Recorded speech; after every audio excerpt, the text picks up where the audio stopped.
Louisiana beer reviews. Brugse Zot, Belgian ale from De Havman Brewery in Brugse, Belgium. Established in 1856 in the Kingdom of Belgium. Okay. Traditional top fermentation that re-ferments in the bottle. So this is bottle condition. It's gonna have some life on it. It says that they it's good for 2 years, and it says best before the end of something 2013. Well, this is 2015, so I guess it's too old. It's a pale, kind of a pale Belgian ale. They didn't say anything about candy sugar. They said some different types of malts and hops, but they didn't say what the malt and hops were. Brugse Zot means Brugse, fool of Brugse. You got the little fool on there. If you get on their website, there are 2 other versions of this.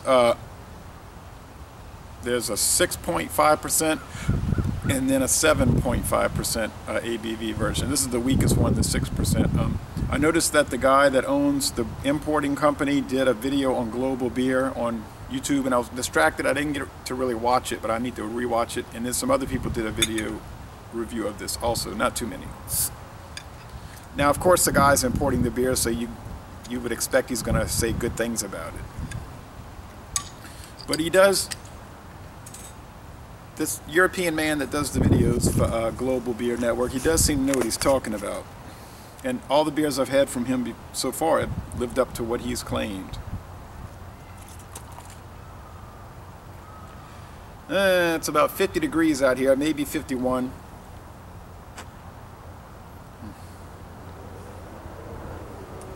It's starting to clear up a little bit.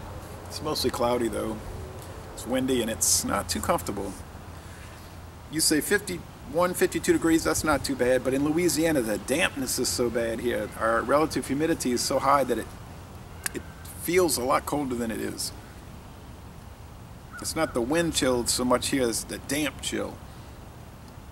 Nice kind of fizzy head, mostly white, maybe slightly off-white. It's semi-transparent, more on the opaque side. Very bubbly, like these Belgian beers tend to be. I don't see any sediment chunks though, I have to say. It might be so finely powdered that it's just filled, it's filling the beer throughout. Let's go with the aroma. And I bought this at Acquista Paces in Covington, Louisiana. Very, very barley malt oriented. It's lightly roasted barley malt. It's not going to be anything strong or charred or anything like that. It's just like, I had some white bread earlier, Wonder Bread, white, and it's kind of like that white bread, maybe bread crust. Maybe some sweetness, a touch of sourness. Wow. I was looking at the scores. The Beer and Me says it's average. They didn't like it. Rapier saying 65 out of 100, 75 out of 100 for the style. And the Beer and Me saying it's good. Oh, and the bitterness rating on this is a 23, so not too bitter. Just has a little bit to balance it out. So the smell is good. The flavor, it's about 1 o'clock in the afternoon, by the way.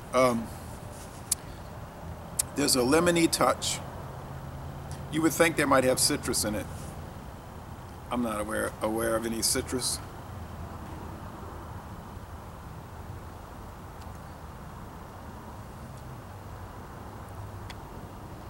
Almost thought I picked up a little banana. That can't be right. Certainly sweetness. Little cream. I'm not going to say cream cheese, but cream.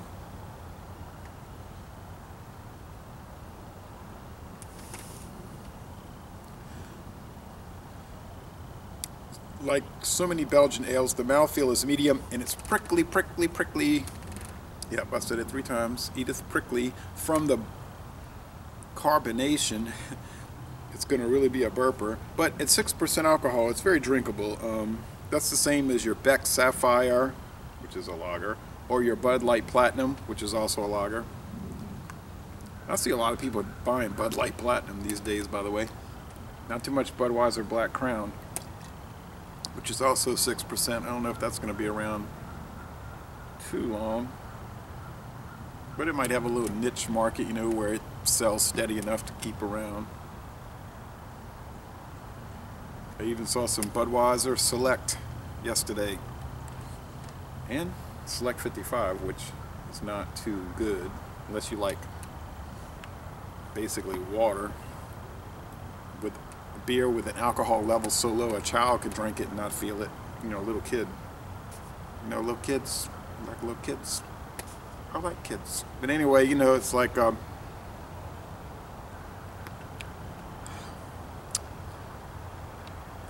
the 6% beers, you know what I'm saying? You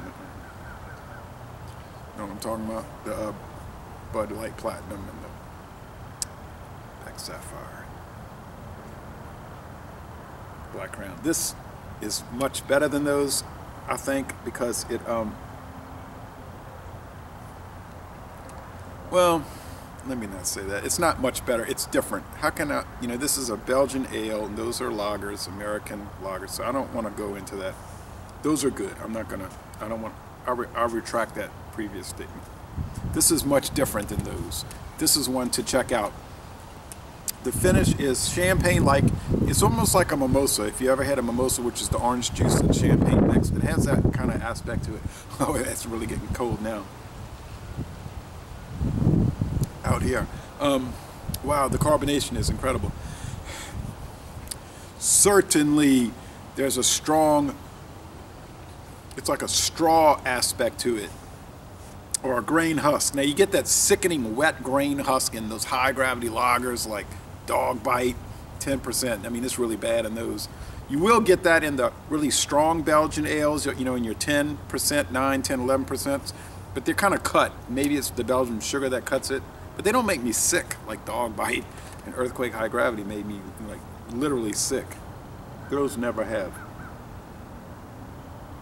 Although if you drink too much and you lay down for a while, you'll wake up from a nap and you'll feel kind of sick, like you took medicine or something. So it's not the greatest feeling. This is not going to do that to you. So I would give this, I have to give it a solid A. I don't know why somebody would rate it low.